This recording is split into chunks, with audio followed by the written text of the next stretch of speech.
दोस्तों आज मैं आपको रेक्टिफायर बनाने के साथ साथ एसी को डीसी में कैसे चेंज किया जाता है ये सिखाऊंगा।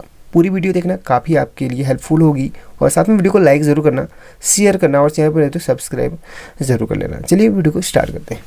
दोस्तों रेक्टिफायर बनाने के लिए कुछ चीज़ों की आपको ज़रूरत पड़ेगी। आपको डायोड की ज़रूरत पड़ेगी, कैपेसिटर की ज़रूरत पड़ेगी। अगर आप एसी से डीसी में कन्वर्ट करना चाहते हैं तो उसके लिए आपको ट्रांसफार्मर की ज़रूरत पड़ेगी। देखिए आपको कितने वोल्ट डीसी आउटपुट चाहिए उतने वोल्ट का आपने ट्रांसफार्मर लेना होगा, क्योंकि ट्रांसफार्मर आपको एसी से स्टेप डाउन करके एसी इनपुट देता है। मान लीजिए अगर ये मेरे पास जो ट्रांसफार्मर है 12 वोल्ट का है तो ये हमें आउटपुट कितना वोल्ट देगा, 12 वोल्ट देगा, लेकिन वो एसी में देगा।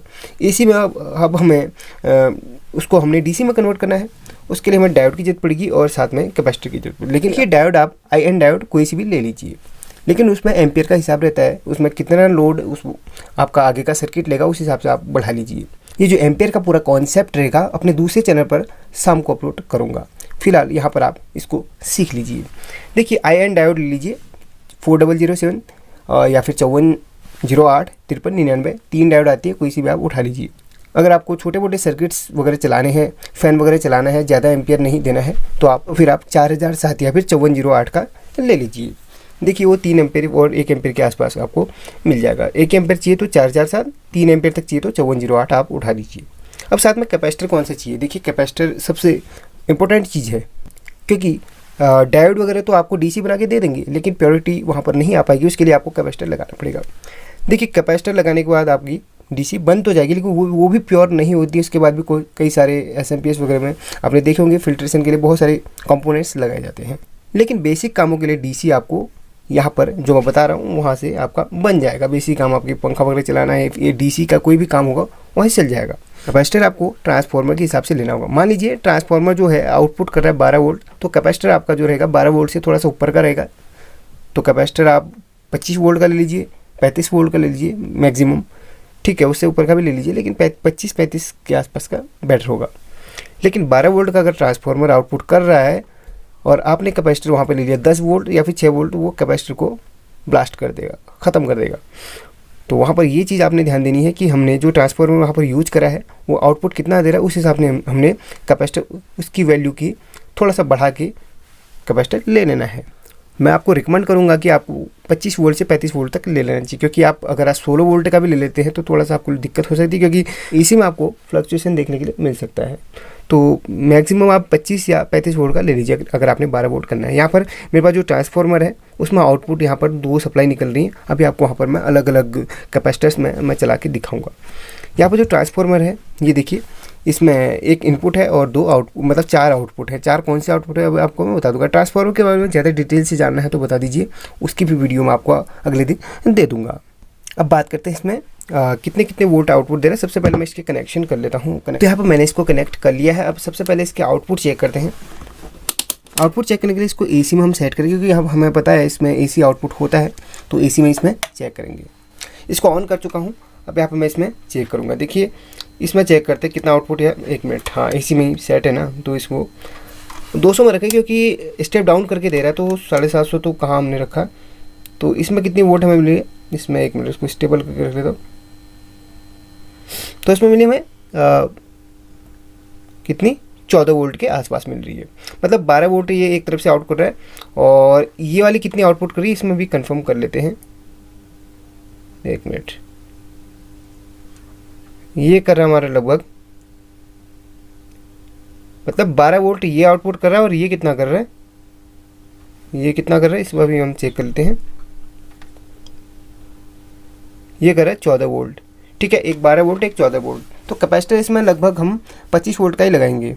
मान लीजिए ये अगर अगर ये आपका 25 वोल्ट आउटपुट करता तो आपने कैपेसिटर कितने का लगाना होता, बढ़ा के, ठीक है, बढ़ा के।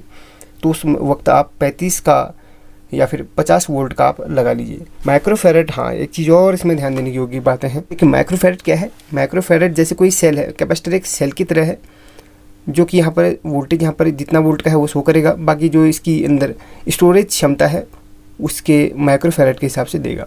तो आप 4700, अगर आप कोई ऑडियो प्लेयर चला रहे हैं जिसमें एम्पियर ज़्यादा खींच रहा है तो उस वक्त आप लगभग आप माइक्रोफेरेड बढ़ा लीजिए। जैसे कि इसमें 4700 माइक्रोफेरेड का है वो बढ़ा लीजिए, 1000 से ऊपर का रखिएगा। अगर आपका जो भी सर्किट है लोड ले रहा है तो वहाँ पर 1000 से ऊपर आप माइक्रोफेरेड बढ़ा लीजिए। तो यहाँ पर चलिए मैं इसके कनेक्शन करता हूँ। अब यहाँ पर बताता हूँ हम डायोड को किस तरीके से कनेक्ट करेंगे ताकि वो रेक्टिफायर की तरह पूरा काम करे। रेक्टिफायर बनाने के लिए हम IN डायोड को ले लेंगे। 4 डायोड की ज़रूरत पड़ेगी। सबसे पहले आप 2 डायोड उठा लीजिए। 2 डायोड के जो ये देखिए, ये देखिएगा, आपको बता देता हूँ, डायोड के जो आपको कैथोड हैं वो आपको मिलाने होंगे। अब ये फॉरवर्ड वाइज पे काम करता है तो इसको हम कैथोड मानेंगे, इसको एनोड मानेंगे। अब यहाँ से वैसे काफ़ी सारे लोग सिल्वर पट्टी को एनोड कहते हैं, लेकिन यहाँ से आप इधर एनोड देंगे तो वहाँ से एनोड निकलता है। इस तरीके से काफ़ी सारे लोग इसको एनोड कहते हैं, लेकिन अगर आप डायग्राम पे जाएंगे तो इसको एनोड और इसको कैथोड माना जाता है। तो 2 सिल्वर पट्टी जो कैथोड इसकी हैं इसको आपस में मिला लीजिए। इस तरीके से आप इसमें से इसको मिलाकर घुमा लीजिए। इस तरीके से आप इसको घुमा देंगे तो आपका एक तरफ का हाफ वेव रेक्टिफायर बन जाएगा। चलिए अब इसको हम दूसरी डायोड जो हमारी 2 बची थी उनको हम पकड़ लेंगे। पहले तो मैंने आपसे क्या कहा था, आपने सिल्वर पट्टी मिलानी है। अब यहाँ पर हम ब्लैक पट्टी को मिला लेंगे। दोनों ब्लैक पट्टी, दोनों के साइड की ब्लैक पट्टी मिला लेंगे, जिसे हम एनोड कहते हैं। डायग्राम के हिसाब से इसको एनोड कहा जाता है, तो काफ़ी सारे लोग इसे कैथोड कहेंगे क्योंकि, चलिए छोड़िए, इसके मैं कॉन्सेप्ट को क्लियर कर चुका हूँ अपनी दूसरी वीडियो में, मतलब दूसरे चैनल पे, आप उसे भी देख सकते हैं। इस चैनल के एंड पे दे दूँगा उसको। तो यहाँ पर देखिए हमने दोनों डायोड के यहाँ पर सिरे मिला लिए हैं। इसको थोड़ा सा और फिनिशिंग तो ये अच्छा लगे। चलिए इस तरीके से, ठीक है। 2 के हमने सिल्वर वाले मिला दिए आपस में, 2 के ब्लैक वाले मिला दिए। अब हमने करना क्या है, इस तरीके से रखना है। देखिएगा, ध्यान दीजिएगा, 2 सिल्वर मिला लिए, 2 ब्लैक वाले मिला लिए, इस तरीके से। अब इसको एक दूसरे के ऊपर रख लेना, चाहे ऐसा रखें चाहे ऐसे रखें, ठीक है, उल्टा। जैसे 2 के सिल्वर, ध्यान दीजिएगा, 2 के सिल्वर और 2 के ब्लैक हमने जो मिलाए हैं, ये देखिए। अब दोनों को हमने इस तरीके से रखना है। देखिए इसको और इसको आपस में घुमा लीजिए कुछ इस तरीके से। चलिए इस तरीके से हमने इसको घुमा लेना है। एक का ब्लैक वाला सिरा पीछे को रहेगा, एक का सिल्वर वाला इधर को रहेगा। बस इस तरीके से इसको घुमा लीजिए। आपका रेक्टिफायर बनके तैयार हो चुका है, ठीक है। इस तरीके से आपका रेक्टिफायर बनके तैयार हो चुका है। आप इसका स्क्रीनशॉट ले सकते हैं। ये देखिएगा, थोड़ा सा फिनिशिंग उतनी खास नहीं है, लेकिन यहाँ पर इसका स्क्रीनशॉट ले लीजिए। तो इस तरीके से आपका रेक्टिफायर बन चुका है। अब देखिए, जो हमने घुमाए थे लास्ट में, ये दोनों थे, तो इसके 2 सिल्वर, अब क्लियर कर दूँ पहले मैं, इसके 2 सिल्वर ये हैं, 2 ब्लैक ये हैं। तो पहले इसको और इसको हमने आपस में लिया था, फिर आपस में इनको जोड़ लिया था। अब यहाँ पर देखिए, जो हमने कैपेसिटर को जोड़ना है, कैपेसिटर को हमने आउटपुट पे जोड़ना है, DC आउटपुट। जो हमें पॉजिटिव करंट मिलेगा वो यहाँ पर मिलेगा, यहाँ पर मिलेगा, और नेगेटिव यहाँ पर मिलेगा। वैसे इसको हम जो डायग्राम की भाषा में कहें तो इसको हम एनोड मानते हैं और इसको कैथोड मानते हैं। लेकिन अब यहाँ पर फॉरवर्ड वाइज अगर काम करेगा तो हमें यहाँ पर एनोड मिलेगा और यहाँ पर कैथोड मिलेगा। अगर आपको कैथोड या फिर एनोड का कॉन्सेप्ट क्लियर नहीं हो पा रहा है तो अगली वीडियो में बता दूंगा, बिल्कुल बता दूंगा, आप कमेंट जरूर कीजिएगा। अब यहाँ पर एनोड को पॉजिटिव माना जाता है और कैथोड को नेगेटिव माना जाता है। लेकिन रेक्टिफायर में यहाँ पर अगर हम यहाँ पर इस डायग्राम को छोड़ें, अगर एक्चुअली यहाँ पर बात करें तो यहाँ पर हमें पॉजिटिव मिलेगा और यहाँ पर नेगेटिव मिलेगा, ठीक है। अब यहाँ पर देखिए, ट्रांसफार्मर की जो 2 वायर होंगी इधर और इधर पे लगेंगी। देखिए, एक ब्लैक, एक सिल्वर, एक ब्लैक के आसपास, एक सिल्वर एक ब्लैक के आसपास। और जो हमारी जो कैपेसिटर है इसकी दोनों लेग कहाँ पे लगेंगी, ये कैपेसिटर का माइनस एरिया है, जहाँ पर माइनस लिखा हुआ है, ये माइनस, और ये पॉजिटिव का, ये लेग पॉजिटिव की, ये है नेगेटिव की। अब यहाँ पर देखिए, इसमें हमारी कैपेसिटर का पॉजिटिव और इसमें नेगेटिव लग जाएगा कुछ इस तरीके से। ये देखिएगा, ये पॉजिटिव इस तरफ सिल्वर पट्टी में, नेगेटिव इस तरफ ब्लैक पट्टी में।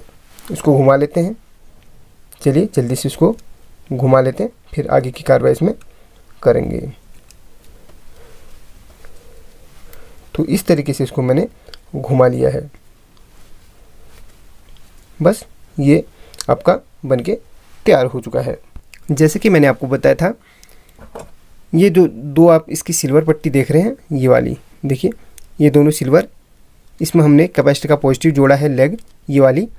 और जो इसकी ब्लैक पट्टी है आपस में, इसमें हमने नेगेटिव जोड़ा है। बाकी जो कैथोड और एनोड का कॉन्सेप्ट है उसको हम बाद में क्लियर करेंगे। फिलहाल इसको आप इस तरीके से आप जोड़ लीजिएगा। अब ये हमारा डीसी का पूरा सर्किट बनके तैयार हो चुका है, रेक्टिफायर का सर्किट बनके तैयार हो चुका है। अब हमने ट्रांसफार्मर की जो यहाँ पर जो एसी आउटपुट की पिंस हैं उसको इधर और इधर पर कनेक्ट करना है। कैपेसिटर पे कनेक्ट मत कीजिएगा, वो इसको जला देगा, फाड़ देगा, ख़राब कर देगा। बस इधर इधर जो लेग आपको खाली दिख रही है कैपेसिटर के अपोजिट साइड को। चलिए मैं इसको जोड़ता हूँ और आपको ट्रांसफार्मर के आउटपुट के हिसाब से ही आपको यहाँ पर कैपेसिटर लेना होगा, क्योंकि अगर आप कैपेसिटर ट्रांसफार्मर के आउटपुट से ज़्यादा या कम लेते हैं तो आपका जो है कैपेसिटर ख़राब हो जाएगा। तो चलिए फिर ये तो मैंने जोड़ लिया है, अब इसकी टेस्टिंग करते हैं और यहाँ से डीसी मिल रहा है कि नहीं या कितना वोल्ट में मिल रहा है ये देख लेते हैं। चलिए ऑन हो चुका है, अब इसको मैं टेस्ट करूँगा। तो इसको मैं रखता हूँ डीसी की रेंज पे, पहले एसी चेक करवा लेता हूँ आपको, ठीक है। 200 वोल्ट पे रखता हूँ और यहाँ पर ट्रांसफार्मर की जो लेग है उन पर एसी चेक करवा देता हूँ। ये हमारी 14 वोल्ट। और हम डीसी चेक करने के लिए अब यहाँ पर आएंगे 20 वोल्ट पे, 20 वोल्ट पे आएंगे, क्योंकि यहाँ पर मैक्सिमम है इतना ही मिलेगा। तो यहाँ पर चेक कर लेते हैं, तो यहाँ पर हमें 13.5-14 के आसपास मिल रहा है। अब हम इस तरफ से चेक करेंगे, पॉजिटिव नेगेटिव चेक कर लेते हैं इसका। ये माइनस में दिखाएगा और ये प्लस में। और डीसी आपको थोड़ा सा बढ़ के दिखाएगा क्योंकि कैपेसिटर यहाँ पर चार्ज हो जाता है, तो इस चीज़ का आप ध्यान दीजिएगा। डीसी हमेशा आपको थोड़ा सा बढ़ के दिखाता है, इसलिए आपसे हमेशा कहता हूँ कि जो कैपेसिटर है ज़्यादा वोल्ट का आप यूज कीजिए, ट्रांसफार्मर के आउटपुट से ज़्यादा वोल्ट का यूज कीजिए। इस तरीके से हम रेक्टिफायर बना सकते हैं। अब इससे डीसी के कोई भी हम अप्लायंस वगैरह चला सकते हैं। जैसे एक आप मोटर चला के मैं दिखाता हूँ। तो यहाँ पर देखिए एक मोटर मैंने यहाँ पर ले ली है 775 डीसी मोटर। इसे ख़रीदना चाहते हैं तो आपको मैं लिंक दे दूँगा, उससे आप खरीद सकते हैं। तो चलिए फिर इसको हम कैपेसिटर के पॉजिटिव और नेगेटिव में जोड़ लेते हैं। अब देखिएगा